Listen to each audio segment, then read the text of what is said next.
cette vidéo, j'expliquerai rapidement c'est quoi la différence entre le modèle OSI et le modèle TCP/IP. Le modèle OSI, comme j'ai dit, en fait, les deux modèles OSI et le TCP, ce sont des modèles standards, des modèles neutres que tout le monde utilise ces modèles. Je répète, avant, c'est que tout le monde utilisait le modèle OSI qui était créé par la ISO, Organisation de standardisation internationale. Et c'est que là, j'ai dit maintenant, tout le monde utilise ce modèle, le modèle TCP/IP. Qui a créé ce modèle? Ce modèle, c'est les universités de la recherche plus le département of la défense, Department of la défense. Rapidement, c'est quoi la différence entre les deux? Vous voyez, c'est à peu près la même chose. Tout ça, c'est à peu près la même chose. La différence, c'est là, ici. En gros, c'est que le modèle TCP/IP, il a pris les trois couches, ils ont mis dans une seule couche, qui est la couche applicative. Rapidement, c'est quoi la couche présentation? La couche présentation, c'est un petit peu, il permet de faire la traduction et la mise en format. Il va prendre le binaire qui était là, il va le traduire au niveau applicatif. En gros, c'est ça. C'est en fait la couche présentation. C'est la présentation de la donnée. C'est la traduction et la mise en format de la donnée. La couche suivante, la couche session, c'est quoi la couche session? C'est il génère les sessions en fonction des numéros des ports. Ça veut dire quoi? En fait, c'est parce que parfois, imaginons, deux utilisateurs, ils sont connectés à Google, par exemple, à Google. Google, comment il va faire la différence entre toi et ton ami ou ton cousin? Il va faire la différence entre les deux par rapport à les adresses IP. Toi, tu as l'adresse IP, par exemple, 1.1.1.1 et l'autre, il a .2.2.2.2.2. Donc, si Google, il reçoit la donnée de 2.2.2.2, donc ça vient de ton cousin ou ça vient de ton frère. Alors, si Google, il reçoit la donnée de 1.1.1.1.1, ça veut dire que ça vient de chez vous. Donc, Google, il peut faire la différence entre les différents utilisateurs par rapport aux adresses IP. Imaginons que dans votre ordinateur, vous avez trois sessions, par exemple, vous avez trois sessions de Google.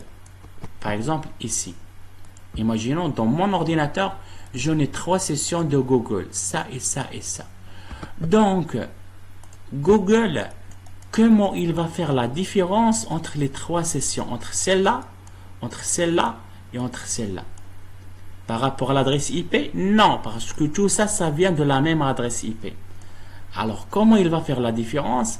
Par rapport aux numéros des ports. Donc, celle-là, il va attribuer, ton ordinateur, il va attribuer à cette session un numéro de port. Celle-là, un autre numéro de port. Et celle-là, un numéro de port. Et c'est ça la couche des sessions. Donc, la couche des sessions, il permet de générer des sessions en fonction du numéro des ports. Celle-là, il va donner un numéro de port, par exemple 80-80. Celle-là, 80-89. Et celle-là, par exemple, 80-90. OK? Alors, en gros, c'est ça un petit peu la différence entre le modèle OSI et le modèle TCP/IP. La différence encore, c'est au niveau encore des entités qui sont créées au moment de l'encapsulation. Là, regardez, le moment de l'encapsulation, la donnée, ça vient d'ici. J'en ai la donnée qui était là. Je fais l'encapsulation avec le protocole TCP. Et là, j'en ai une entité qui s'appelle segment. J'ai dit pour quelqu'un qui fait pas le réseau, il va dire tout ça, c'est la donnée. Oui. Alors, quelqu'un qui fait le réseau, on dit celle-là, c'est la donnée. Celle-là, c'est le segment. Après l'encapsulation du protocole IP dans le protocole Ethernet, ça s'appelle le paquet et ça s'appelle la trame. Alors, pour le modèle OSI, alors ça, s'appelle le L, ça s'appelle le L2 PDU, L3 PDU, L4 PDU, L5 PDU, L7 PDU, L7 PDU. Donc, c'est quoi? Donc, c'est L, le numéro de la couche, PDU. Est-ce que c'est clair? d'abord, dans le couche de transport, je répète, on a combien de protocoles ici?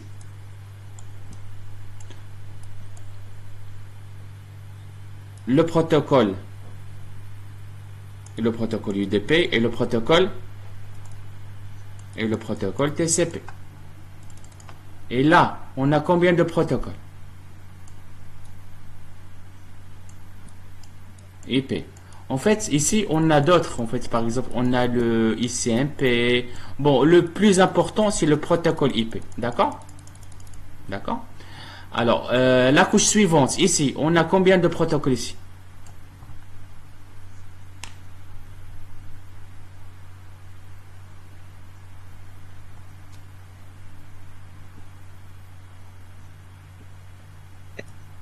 On a le protocole Ethernet.